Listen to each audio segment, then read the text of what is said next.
నాకు ఇలా జరుగుతుందని నేనైతే అస్సలు అనుకోలేదన్నమాట. ఏం జరిగిందో అయితే వీడియో అయితే లాస్ట్ వరకు చూస్తే మీకు కూడా అర్థమవుతుందన్నమాట.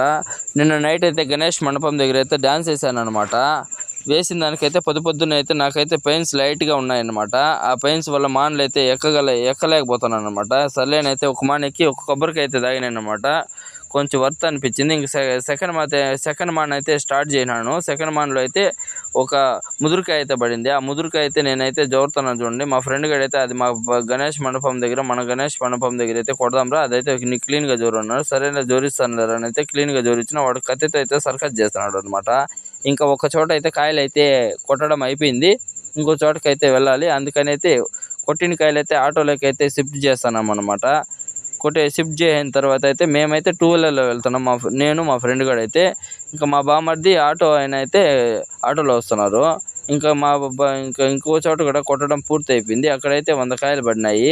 ఆ 100 కాయలు తీసుకొని మొత్తం 350 కాయలు తీసుకొని మధ్యలో టిఫిన్ చేసుకొని ఇంక మదనపల్లికి అయితే బయలుదేరినాం అనమాట. మదనపల్లికి ఆర్డర్ అయితే 400 కాయలు, కాకపోతే మనం 350 తీసుకువెళ్తున్నాము. చూద్దాం ఏం జరుగుతుందో. మదనపల్లి అయితే ఆర్డర్ అయితే డెలివరీ చేసేసినాము. డెలివరీ చేసిన తర్వాత అయితే అప్పటికి మధ్యాహ్నం అయిపోయింది. ఇంకా మా ఫ్రెండ్ గారు ఆటో వాడైతే మేమైతే భోజనం చేయాలన్నారు. సరే మీరైతే చేయండి, మా వల్ల అయితే అస్సలు కావడం లేదని చెప్పినాము. నేను మా బామ్మర్ది అయితే ఇంక వాళ్ళు చేస్తున్నారు ఫ్రెండ్స్. మరో వీడియోతో అయితే కలుసుకున్నాం. ఈ వీడియోకి అయితే లైక్ చేయండి. Bye friends.